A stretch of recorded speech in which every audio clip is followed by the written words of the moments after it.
Mesdames, Messieurs, bonsoir. Bienvenue sur Alizé pour votre édition de 19 h. Nous sommes le mardi 10 novembre. Voici les titres qui seront développés dans notre journal.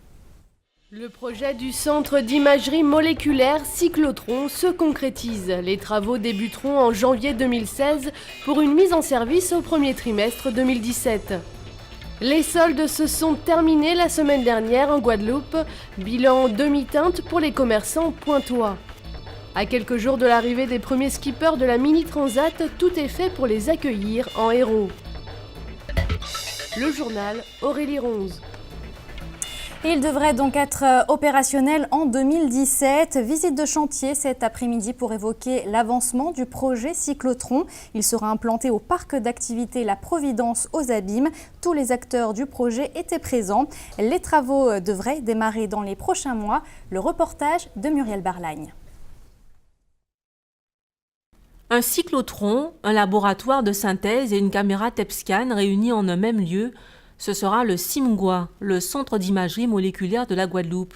Il sera installé à la zone d'activité La Providence aux Abîmes, une innovation en France où on recense 28 sites équipés de cyclotrons. Celui de la Guadeloupe fabriquera plusieurs types de médicaments radiopharmaceutiques, une avancée qui était très attendue par la population. Une pétition avait été lancée en juin 2014.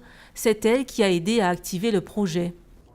Alors cette pétition, elle a avant tout été initiée par deux journalistes, Edine Edelkowski et Jackie Massico.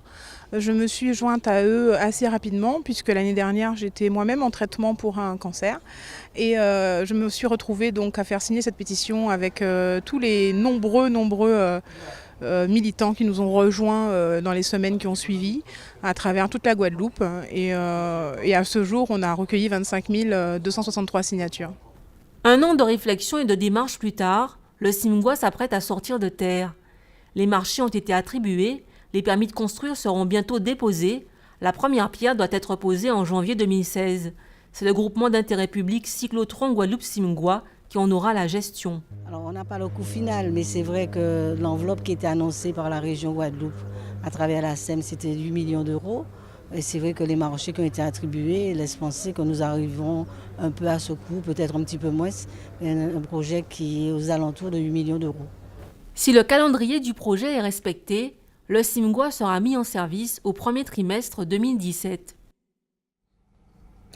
Demain, nous serons le 11 novembre, synonyme de commémoration de l'armistice de la Première Guerre mondiale. L'occasion aussi de rendre hommage aux morts pour la France ainsi qu'aux anciens combattants.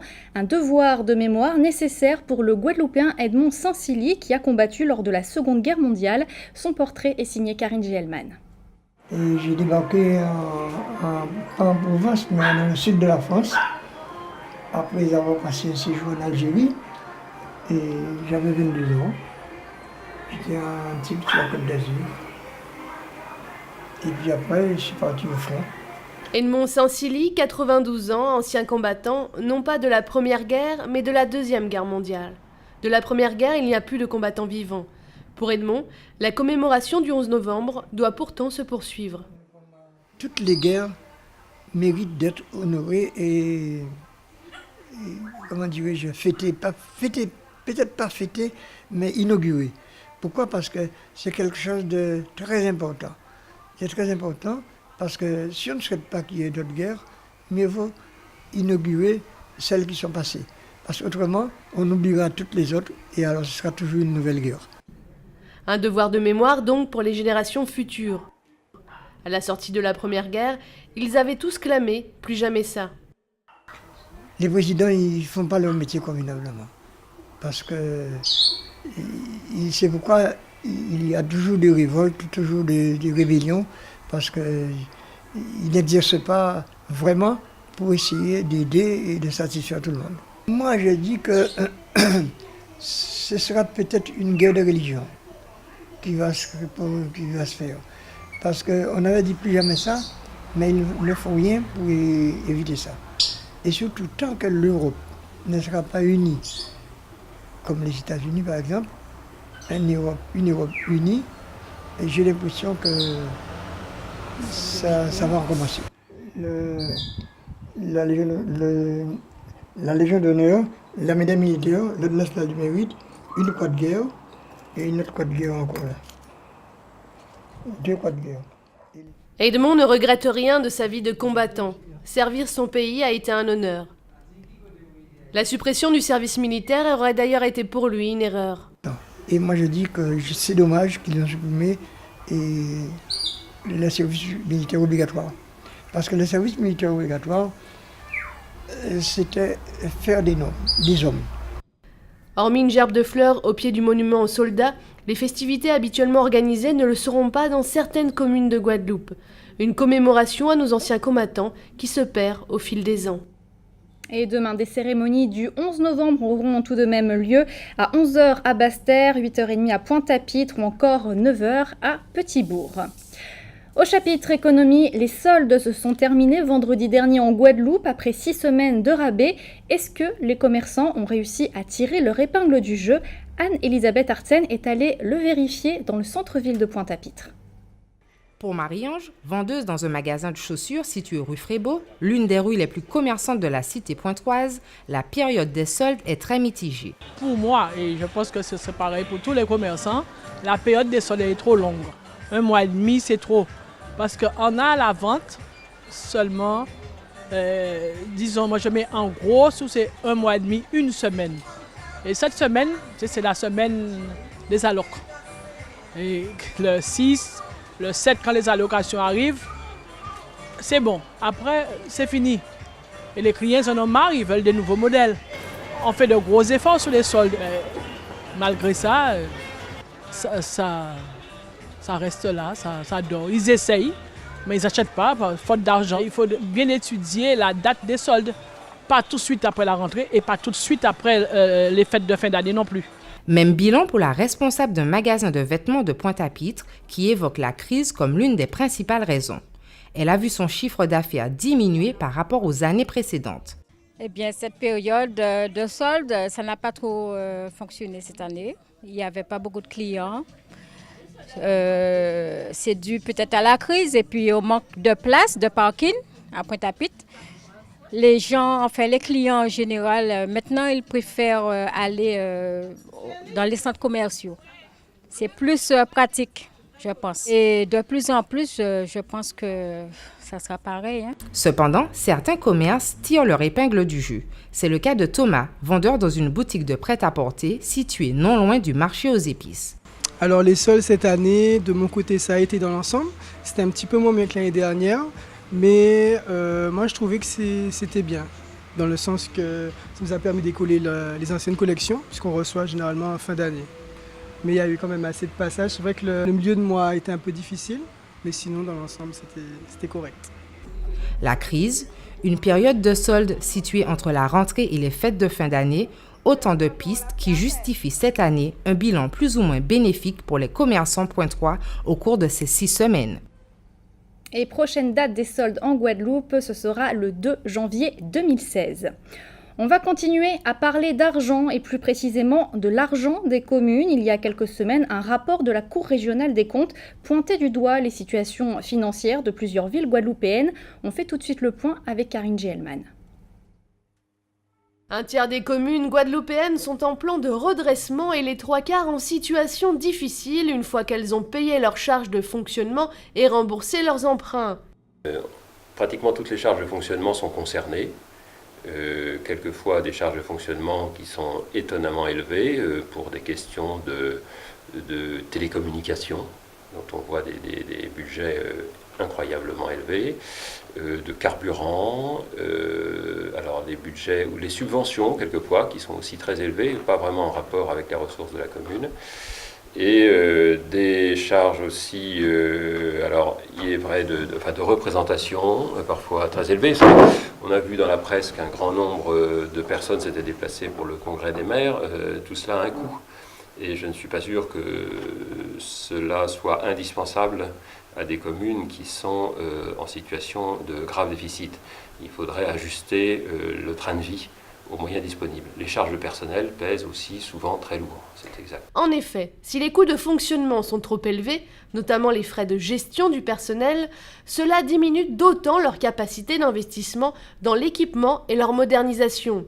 En 2015, la surrémunération des fonctionnaires en Outre-mer avait déjà été soulignée par la Cour des comptes. Alors, le terme surrémunération fait référence à quelque chose de tout à fait prévu par la loi, qui est régulier, et dont la Cour des comptes a fait mention dans 2 rapports en 2015. C'est la surrémunération des fonctionnaires qui sont titulaires Outre-mer.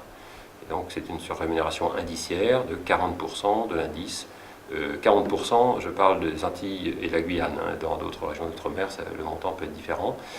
Cette surrémunération s'ajoute aux frais de fonctionnement, pèse dans les frais de fonctionnement des communes, qui bien sûr payent leurs fonctionnaires avec ces 40% en plus. Oui.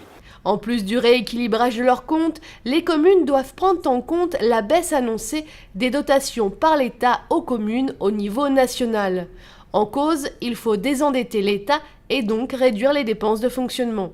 Faire des économies au sein des collectivités dans la gestion de leur personnel semble donc être une des préconisations pour retrouver un équilibre des comptes. La sécurité routière en Guadeloupe a désormais sa propre page Facebook. La préfecture et l'ADEAL ont lancé il y a quelques jours une page interactive sur le célèbre réseau social. On y retrouve notamment les derniers chiffres de la sécurité routière, des chiffres d'ailleurs en baisse par rapport à l'année dernière. La page informe également sur les actions de l'État en métropole et dans notre région. On peut aussi trouver un petit rappel des infractions liées à la circulation et au stationnement, un outil qui se veut le prolongement des actions menées sur le terrain. Direction à présent notre grande région de la Caraïbe où le président cubain Raúl Castro a réaffirmé sa volonté de démissionner de son poste en 2018. Un nouveau parc national également pour le Pérou. Et puis non, Barbade n'est pas un paradis fiscal. Voici la Minute Caraïbe. Le président cubain Raúl Castro a confirmé lors d'une réunion diplomatique au Mexique vendredi qu'il démissionnerait de ses fonctions en 2018. Une annonce qu'il avait déjà faite il y a 2 ans. Raúl Castro connaît Mexico pour s'y être rendu en 1955 avec son frère Fidel, où ils ont planifié ensemble la révolution cubaine. Le président Raúl Castro a honoré le Mexique pour son attitude pacifique et de solidarité vis-à-vis de Cuba. Le Mexique avait été en effet le seul en Amérique latine à ne pas couper les liens avec l'île cubaine pendant la guerre froide. Aujourd'hui âgé de 84 ans, Raúl Castro aurait déjà choisi un successeur et a annoncé son intention d'établir des limites d'âge pour la présidence cubaine. Le Pérou va créer un nouveau parc national pour protéger un vaste territoire dans le bassin amazonien en proie au trafic de drogue et à l'exploitation forestière et minière illégale. Appelé le parc national de la Sierra del Divisor, il couvre une superficie d'environ 14 170 km² dans une région habitée par diverses communautés autochtones vivant dans un isolement auto-imposé et plus de 3000 espèces végétales et animales dont plusieurs sont endémiques. Sierra del Divisor est une zone protégée depuis avril 2006. Depuis cette date, les communautés qui y vivent ont fait pression pour sa classification en parc national afin de rigidifier les protections juridiques de ce territoire contre l'empiètement par des bûcherons, des mineurs et des trafiquants de drogue. Le directeur exécutif du CPDC, le Centre de développement politique des Caraïbes basé à Barbade, Chantal Menro-Chevalier, ajoute sa voix à celle de la CARICOM pour condamner fermement l'Union européenne qui étiquette un certain nombre de pays de la Caraïbe comme paradis fiscal. Chantal Menro-Chevalier déclare que cette classification par les pays européens est particulièrement inquiétante étant donné les différents niveaux de coopération entre la Caraïbe et l'UE. Elle rappelle que les gouvernements caribéens se plient en 4 pour se conformer aux normes internationales et pourtant ils continuent d'être étiquetés paradis fiscal.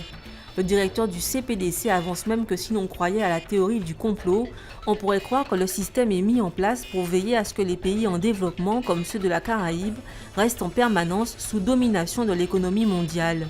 Le CPDC réclame un comité régional de haut niveau. Retour en Guadeloupe avec la mission locale de Trois-Rivières qui organisait ce matin un atelier conseil en images. Objectif, adapter son style vestimentaire ou encore son apparence en vue d'un entretien d'embauche. Muriel Barlagne a assisté à ces ateliers. Rita William est coach en images. Elle anime des ateliers conseil en images depuis 4 ans pour la mission locale dans toute la Guadeloupe. Aujourd'hui, c'est à Trois-Rivières qu'elle a posé ses valises au centre communal de la jeunesse. Une dizaine de jeunes à la recherche d'un emploi sont venus. L'idée, se préparer pour les futurs entretiens d'embauche. Pour ce rendez-vous, Rita ne laisse rien au hasard. La première étape, la beauté des mains. Les stagiaires apprennent à en prendre soin et à les valoriser. Alors, qui est-ce qui a une petite idée du vernis que nous allons utiliser? J'ai été demandeur d'emploi et j'ai pu affronter les difficultés qu'un demandeur d'emploi peut affronter en tant que demandeur d'emploi. Donc les difficultés financières, puisqu'on ne peut pas payer une esthéticienne, les difficultés pour pouvoir faire les démarches. Donc c'est tout un cercle, on va dire, qui fait que c'est pas toujours évident lorsqu'on est demandeur d'emploi. Par contre, on a beaucoup de critiques et donc je pense que c'est de là qu'on commence vraiment une démarche en faveur des demandeurs d'emploi. Lorsqu'on vit la chose, on sait ce que c'est, donc on agit. Karine recherche un emploi dans le domaine de l'esthétique depuis 6 ans. Elle attend beaucoup de cet atelier. Je rencontre aussi des difficultés pour aller chercher du travail et je trouve que ça c'est bien parce que ça peut nous aider, ça peut nous servir aussi pour notre vie de tous les jours parce que c'est pas facile quand on est demandeur d'emploi. Maquillage, coiffure, tenue vestimentaire, tous les aspects de la présentation devaient être abordés. Il faut dire que l'enjeu est de taille, se démarquer sur un marché de l'emploi encore trop inaccessible pour les jeunes Guadeloupéens. On passe au sport en voile. Les premiers skippers de la Mini Transat Île de Guadeloupe arriveront ce week-end à Pointe-à-Pitre. Il reste au leader de la course, Frédéric Denis, environ 500 000 à parcourir. À la marina de Pointe-à-Pitre, on est à pied d'œuvre pour accueillir en grande pompe ces skippers. Le reportage d'Éric Pommier. Nous sommes à quelques jours des premières arrivées de la Mini Transat 2015 et donc côté organisation on s'affaire pour accueillir dignement des skippers partis au large et en solitaire depuis environ 15 jours. C'est sur le ponton de la marina que la fête battra son plein. Accueillir, l'association Triskel s'y est attelée. Elle est l'un des maillons forts de l'organisation qui a accepté d'apporter son savoir-faire en matière d'événements voiles. Oui, alors la Triskel s'est portée volontaire à titre bénévole pour accueillir la Mini Transat. Et pourquoi à titre bénévole? Parce qu'on considère que c'est la régate qui va révéler les marins de demain. Ce sont des jeunes qui ont tout investi pour pouvoir participer à cette manifestation. Et c'est à ce titre-là qu'on veut les encourager. En étant bénévole ici sur l'arrivée de la Mini Transat, c'est une forme d'encouragement en fait. Triskel mettra donc à disposition son club qui servira également de PC presse. Plats chauds et copieux seront mis à disposition des skippers. Chaque concurrent recevra sa gerbe de fleurs. Bref, Jean-Michel Marziou parle d'un accueil réservé agrémenté de chaleur. Tout doit être fin prêt pour le jour J. L'investissement de toute l'équipe, c'est du 100%. C'est une grosse logistique dans ce sens où nous sommes bénévoles et les gens disponibles en semaine, ce sont essentiellement des gens comme moi, des retraités. Alors des retraités, il y en a quelques-uns, mais peut-être pas suffisamment pour faire, disons, le gros du travail. Donc on s'investit à donf, on dira.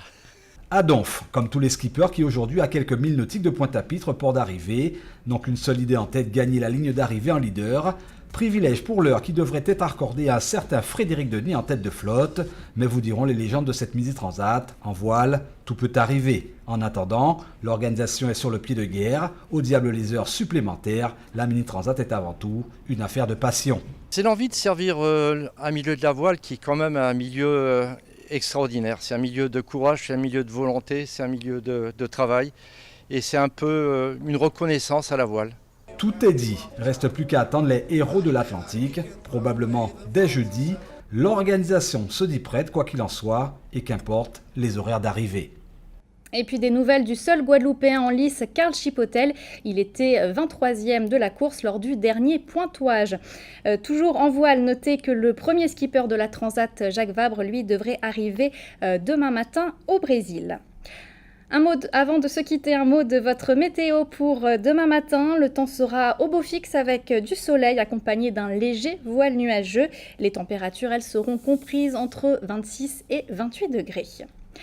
C'est la fin de cette édition. Merci de votre fidélité. Dans quelques instants, une météo détaillée de votre région.